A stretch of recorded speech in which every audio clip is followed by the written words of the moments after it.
সেটা হচ্ছে প্রিভিলেজেস বা প্রিভিলেজ অফ পার্লামেন্টেরিয়ান, সংসদের বিশেষ অধিকার। এই টপিকটা পড়াবার আগে তোমাদের আমি এটা আগে ডিসকাশন করব যে এই প্রিভিলেজ কথার অর্থ কি বা বিশেষ অধিকার কথার অর্থ কি। তোমরা জানো যে একটা সাধারণ মানুষের থেকে একজন রাষ্ট্রপতি সে বিশেষ ক্ষমতা পায়। যেমন রাষ্ট্রপতিকে অ্যারেস্ট করা যাবে না।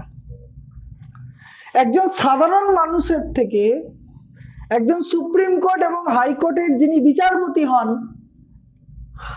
তিনি একটা স্পেশাল প্রিভিলেজ পান, তার নামে কেস করা যাবে না। অর্থাৎ প্রিভিলেজ কথার অর্থ হচ্ছে বিশেষ ক্ষমতা পাওয়া বা বিশেষ সুযোগ সুবিধা পাওয়া। সংসদের ক্ষমতা, কর্তৃত্ব এবং মর্যাদা বজায় রাখার উদ্দেশ্যে ব্রিটিশ সংবিধানে ভারতীয় সংসদকে বেশ কয়েকটা বিশেষ অধিকার বা স্পেশাল প্রিভিলেজ দেওয়া হয়েছিল। তাহলে এই যে প্রিভিলেজ সিস্টেমটা, এটা কিন্তু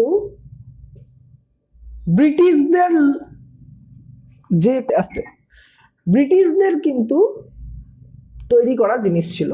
অর্থাৎ যারা ব্রিটিশ পার্লামেন্ট তারাও প্রিভিলেজ পেত, ভারতবর্ষের যারা পার্লামেন্টেরিয়ান তারাও আইন বলে প্রিভিলেজ পাওয়া চালু হলো। এই বিশেষ অধিকার বা প্রিভিলেজ যেমন সংসদ একটি সংস্থা হিসেবে ভোগ করে, তেমনি সংসদের প্রত্যেক সদস্যরা ব্যক্তিগতভাবেও ভোগ করে। তাহলে এই প্রিভিলেজ হচ্ছে পার্সোনাল প্রিভিলেজ, ঠিক আছে। এমনকি অ্যাটর্নি জেনারেলের মতন যিনি সংসদের সদস্যও নন, মানে যিনি অ্যাটর্নি জেনারেল, ভারতবর্ষের যিনি attorney general, he is not the member of parliament, he also enjoy the privilege. সেও কিন্তু প্রিভিলেজকে ভোগ করে, এনজয় করে। কিন্তু সংবিধানের নিয়ম অনুযায়ী সংসদের কার্যপ্রক্রিয়ায় অংশগ্রহণ করে তারাই এই বিশেষ অধিকারকে ভোগ করার অধিকারী। তাহলে প্রথমেই বুঝে নাও যে আমাদের প্রত্যেকটা পার্লামেন্টেরিয়ানের প্রিভিলেজ আছে। কত নম্বর ধারায় আছে? 105, আর্টিকেল 105। সংবিধানের 105 নম্বর ধারায় বলা হয়েছে যে রাজ্যসভা আর লোকসভা এই দুটো সদস্যদেরই প্রিভিলেজ দেওয়া হলো। এক ধরনের প্রিভিলেজ হলো এক ধরনের বিশেষ অধিকার যেখানে স্পষ্টভাবে উল্লেখ করা হয়েছে যে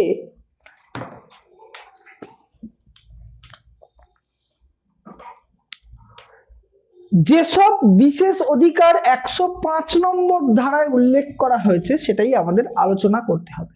এখানে একটা জিনিস মাথায় রাখবে, কোনো একটা বছরে তখন তোমাদের এই সিসিএফ আসেনি, সিবিসিএস ছিল যখন, তখন এই পেপারটা যখন ছিল তখন সেখানে দিয়েছিল 105 নম্বর ধারাটি আলোচনা করো।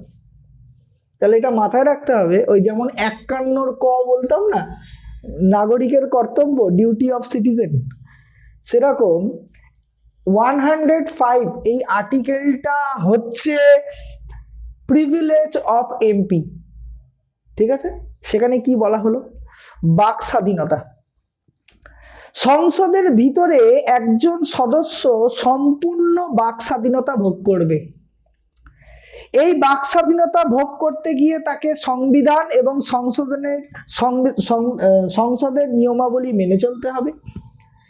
সদস্যরা সংবিধান মেনে চলার দায় বিশেষত দেখা যায় 121 নম্বর ধারায়, যেখানে বলা হয়েছে যে কর্তব্যরত অবস্থায় সুপ্রিম কোর্ট ও হাইকোর্টের বিচারপতিদের আচরণ নিয়ে সংসদে কোনো আলোচনা করা যাবে না। খালি তোমাকে এখানে বলা হলো যে সুপ্রিম কোর্ট আর হাইকোর্টের বিচারপতিদের নিয়ে তুমি কোনো পার্লামেন্টে আলোচনা করতে পারবে না। কোনো সংসদ সদস্য সংসদে তার বক্তব্য পেশ করতে গিয়ে 121 নম্বর ধারার নিষেধাজ্ঞাকে অমান্য করেছেন কিনা সে বিচার অবশ্য আদালতও করতে পারবে না। তাহলে 121 নম্বর ধারায় কি বলা হলো?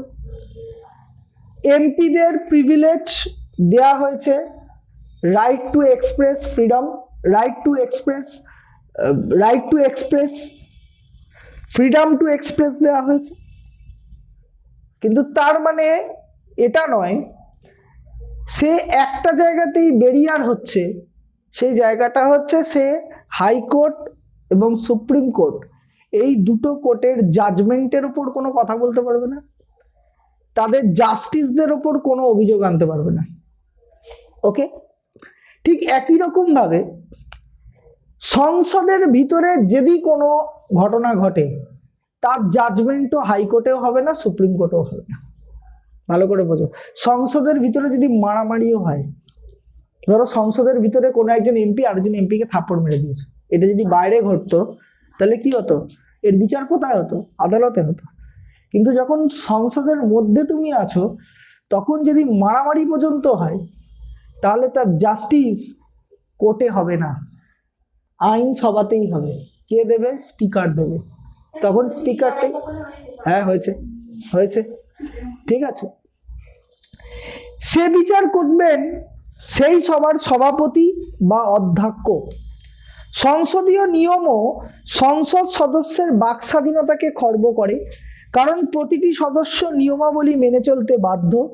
না মানলে সভার সভাপতি বা অধ্যক্ষ তার বিরুদ্ধে উপযুক্ত ব্যবস্থা নিতে পারে। তথাপি সংসদের বাক স্বাধীনতা নিতান্ত তুচ্ছ নয়।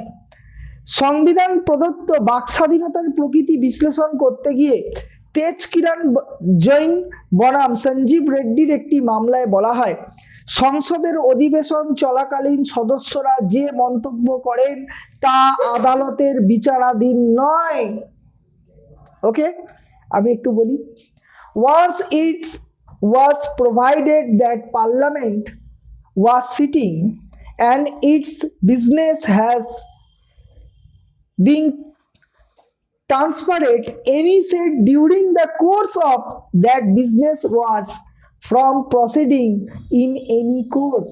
খুব পরিষ্কার ভাষায় বলা হলো যে সংসদের কোনো বিতর্কিত মন্তব্য, ধরো আমি একটা এমন কথা বললাম যা আমার দেশের ধরো সেকুলারিজমকে ব্রেক করছে, বা আমি এমন একটা কোনো কথা বললাম যেটা আউট অফ কনস্টিটিউশন, যে কথা বলা যায় না, আমি কোনো একটা হেট স্পিচ দিলাম, তার বিরুদ্ধেও তুমি কোর্টে গিয়ে মামলা করতে পারবে না। এটাই হচ্ছে প্রিভিলেজ। প্রিভিলেজটা বোঝবার চেষ্টা করো।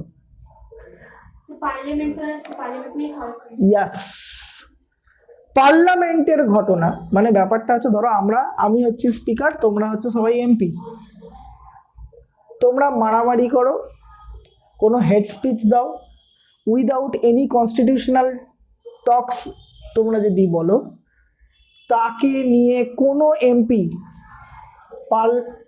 জাস্টিসের কাছে বা জুডিশিয়ালে যেতে পারবে না। এটাই হচ্ছে প্রিভিলেজ। তো তাকে কি করতে পারি?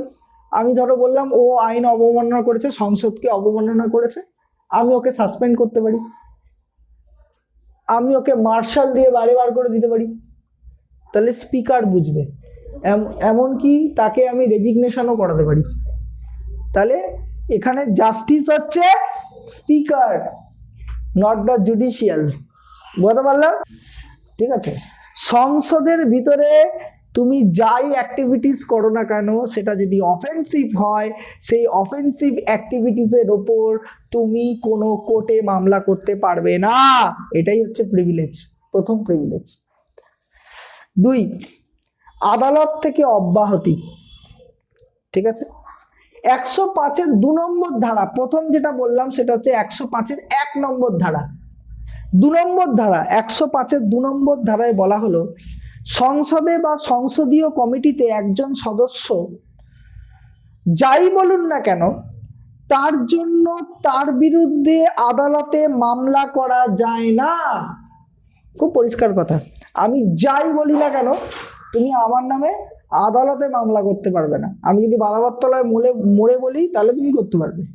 আমি যদি ক্যাবিনেটের ভিতরে করি তাহলে তুমি আমার নামে কোনো মামলা করতে পারবে না। এবং গুরুত্বপূর্ণ একটা প্রিভিলেজ শোনো, সংসদের কক্ষের রিপোর্ট, কাগজপত্র, মানে any kind of report, any kind of document, কার্য বিবরণী, সভাতে কি কাজ হলো তার লেখালেখি ইত্যাদি কক্ষের দ্বারা তত্ত্বাবধানে প্রকাশিত হলে তার জন্য আদালত কেউ দায়ী হবে না। বলা হলো তুমি কোনো কক্ষের ডকুমেন্ট যদি বাইরে বার করো তার জন্য আদালত দায়ী নয়। ঠিক আছে, এটা তার রেসপন্সিবিলিটি যে সে আদালতের সে একটা সেশনের কথা বা কাগজ বা ডকুমেন্ট সে পাবলিক করবে কি করবে না। ঠিক আছে, এরপরের গুলোই আসল। গ্রেপ্তার থেকে অব্যাহতি, privilege to not arrest.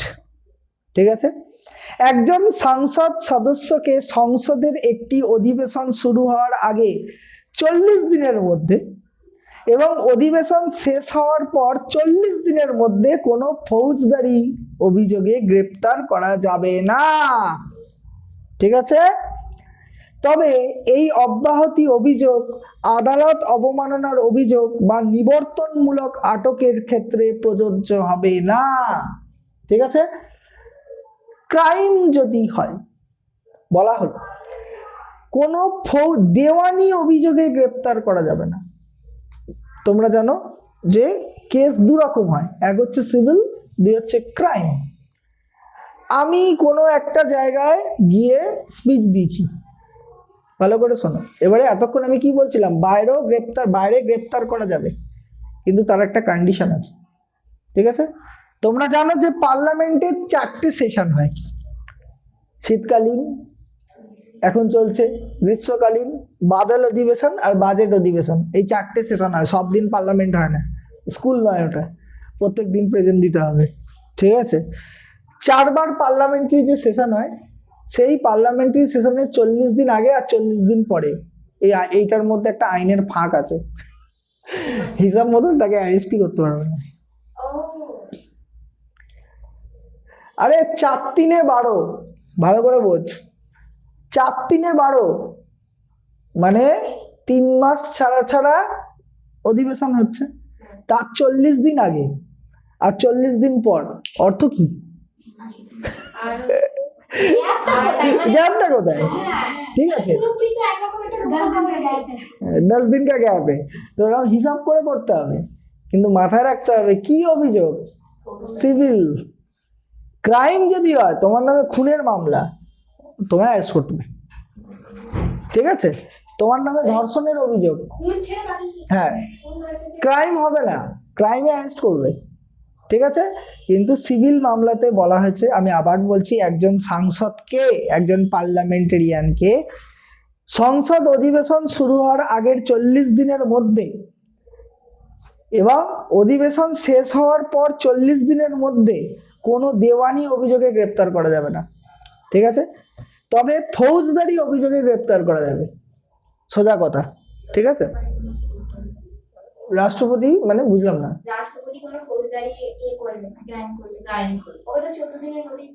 Impeachment রাষ্ট্রপতিকে সরানো খুব সোজা ব্যাপার নয়। প্রথম কথা, রাষ্ট্রপতির নামে কোনো ফৌজদারি মামলা নেওয়াই হবে না, ইমপিচমেন্ট আনতে হবে। আমি বলে দিচ্ছি কেসটা, ধরো আমি রাষ্ট্রপতি, ঠিক আছে, আমার নামে কোনো গুরুতর অভিযোগ আছে। ঠিক আছে, তাহলে পার্লামেন্টে কেউ একজন স্পিকারের কাছে ইমপিচমেন্ট তুলবে। ঠিক আছে, যে রাষ্ট্রপতিকে নামে এরকম অভিযোগ আছে, রাষ্ট্রপতির মামলা তো বলছি রাষ্ট্রপতির মামলা তো সুপ্রিম কোর্টের বিচারপতি করতে পারবে না, কারণ সে নিজে রাষ্ট্রপতির দ্বারা জয়েন্ট হয়েছে, তাহলে সে তো নিম্নপদ কি করে উচ্চ পদের বিচার করবে। ঠিক আছে, তো তখন কি করবে, হাউসের কাছে কি বেশ বললাম, ইমপিচমেন্ট, তাহলে ইমপিচমেন্টের জন্য আবেদন করতে হবে। ওকে, স্পিকার আগে দেখবে যে এর গুরুত্ব কতটা। স্পিকার যদি ইমপিচমেন্টের জন্য অ্যালাউ করে, তারপরে হবে ভোটাভুটি। ওই ঘরে পাশের ঘরে যাও, ঠিক আছে? স্পিকার যদি ইমপিচমেন্টের জন্য, এরপরে শোনো, এরপরে একটা গল্প আছে। 1/3 মেজরিটি দরকার, 175 জনের মেজরিটি দরকার।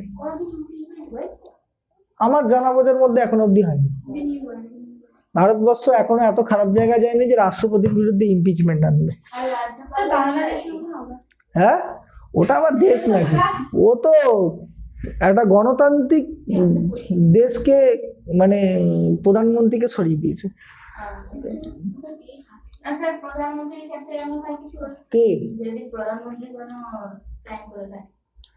হ্যাঁ, অবশ্যই অ্যারেস্ট করা যাবে। প্রধানমন্ত্রী কে? এমপি তো। এক মিনিট, প্রধানমন্ত্রী কে? এমপি। প্রধানমন্ত্রী বলে ভারতবর্ষে একটা পোস্ট আছে, কিন্তু তার অ্যাকচুয়াল পোস্ট কি? এমপি তো। না, রাজ্যপাল আর রাষ্ট্রপতি সেম প্রিভিলেজ, ইমপিচমেন্ট আনতে হবে। প্রধানমন্ত্রী মুখ্যমন্ত্রীর নামে তুমি কি ফৌজদারি মামলা টিকবে না? অত সোজা নাকি? আচ্ছা, আজ পর্যন্ত কোনো পলিটিশিয়ান, কোনো বিরোধী দল মুখ্যমন্ত্রীর নামে কেস করেছে? টেকে না। কে নেবে কেস? মামলা তো পৃথিবীর, যে তুমি আমার নামে মামলা করতে পারো, মামলায় কি যায় আসে? ভালো করে বুঝছো, আইন কানুনটা তো বোঝো। হ্যাঁ, তুমি মামলা, তুমি আজকে থানায় গিয়ে আমার নামে মামলা করতে পারো, মামলা যে কেউ করতে পারে, তো মামলাতে কিছু যায় আসে না। মামলা করেছে, তারপরেই তো হবে। এটা বেল না নন বেলেবল? আসল হচ্ছে আইপিসিটা কি বসাচ্ছ। পুলিশ তো আমার নামে আইপিসি বসাবে যে আমি কোন ধারায় অভিযুক্ত, তা আমি যখন ডিফেন্স করব তখন আমার কাজ কি? ওই আইপিসি গুলোকে কাটা। আপনি ভুল লিখেছেন, এই তো ব্যাপার, এই তো আর্গুমেন্ট। ঠিক আছে, ক্রাইমের আর্গুমেন্ট হয় এইরকম ভাবে, সিভিলের আর্গুমেন্ট হয় অন্যরকম ভাবে। বুঝতে পারছো? ক্রাইম প্র্যাকটিস আর সিভিল প্র্যাকটিসের পার্সপেক্টিভ পুরোটা আলাদা। পরের কথা, তদন্ত করার অধিকার। সংসদের তদন্ত করার এবং সাক্ষী ডাকার অধিকার আছে, ঠিক আছে? একজন ব্যক্তি যদি সংসদের অবমাননা করে বা সংসদের বিশেষ অধিকার ভঙ্গ করে, তাহলে সংসদ তাকে হাজিরা দেওয়ার আদেশ দিতে পারে এবং এই আদেশ অমান্য করলে হাজতবাসেরও ব্যবস্থা হতে পারে, ঠিক আছে? এরপরে সংসদ সদস্যদের মধ্যে শৃঙ্খলা বজায় রাখার অধিকার। বলছে সংসদের উভয় কক্ষের মধ্যে যাতে শৃঙ্খলা পূর্ণ ক্ষমতা বজায় থাকে। কোনো সদস্য যদি শালীনতার সীমা লঙ্ঘন করে, তাহলে সংসদীয় শিষ্টাচার ভঙ্গ করলে তাকে শাস্তি দেওয়ার অধিকার সংসদের আছে। অর্থাৎ আমি যদি কোনো পার্লামেন্টারিয়ান প্র্যাকটিস যদি ভঙ্গ করি, সংসদে শাস্তি পাওয়ার অধিকার আছে। অশোভন আচরণের জন্য একজন সদস্যকে সাময়িকভাবে সভাকক্ষ থেকে বের করে দেওয়া যেতে পারে, হাউস থেকে তাকে বের করে দেওয়া যেতে পারে। এমনকি সদস্য পদ, এমপি পোস্ট বাতিল করে দিতে পারে, রিজেক্ট করে দিতে পারে। এরপরে জুরির কাছ থেকে অব্যাহতি। সংসদ সদস্যরা জুরি কাছ থেকে অব্যাহতি পান। সংসদের অধিবেশন চলাকালীন তারা সাক্ষ্য দিতে বা আদালতে সাক্ষী হিসেবে উপস্থিত থাকতে অস্বীকার করতে পারেন, ঠিক আছে? এটা তাদের একটা স্পেশাল প্রিভিলেজ যে তারা সাক্ষী নাও হতে পারে। এরপরে গোপনীয়তা রক্ষার অধিকার, সিক্রেট। তোমরা জানো যারা এমপি হয় তাদের অনেক কিছু সিক্রেট রাখতে হয়, দেশের সুরক্ষার ক্ষেত্রে, আইনের সুরক্ষার ক্ষেত্রে। সংসদের উভয় কক্ষের অধিবেশনের গোপনীয়তা রক্ষা করার অধিকার আছে। মানে আমি পার্লামেন্টে কি হলো তা আমি বাইরে বলতে বাধ্য নই, ঠিক আছে? সভাপতি এবং অধ্যক্ষ উপযুক্ত মনে করলে যে কোনো বহিরাগতকে কক্ষ থেকে বহিষ্কার করতে পারেন, প্রয়োজনে অধিবেশনের অপ্রকাশ্যে বা ইন ক্যামেরাও হতে পারে। ওকে, অর্থাৎ পার্লামেন্টে আমি কি বক্তব্য দিয়েছি পার্লামেন্টে কি আলোচনা হলো আমি এটা পাবলিকলি নাও বলতে পারি, ঠিক আছে। এরপরে কার্য বিবরণী প্রকাশের অধিকার। সংসদের উভয় কক্ষেই নিজ নিজ কার্য বিবরণী প্রকাশের অধিকার আছে। অবশ্য বাইরে কেউ এর কার্য বিবরণী প্রকাশ করতে পারে, তবে যথাযথ ও নির্ভুল হওয়া চাই, অন্যথায় সংসদের বিশেষ অধিকার লঙ্ঘিত হবে। কার্য বিবরণী মানে কি জানো, যেটাকে আমরা মিনিটস বলি না, কি আলোচনা হলো তার মিনিটসকে আমার বের করবার অধিকার আছে। অন্য লোকও করতে পারে, কিন্তু সেটা নির্ভুল হতে হবে। যদি ঠিকঠাক না হয় তার মানে তুমি সংসদকে অবমাননা করলে।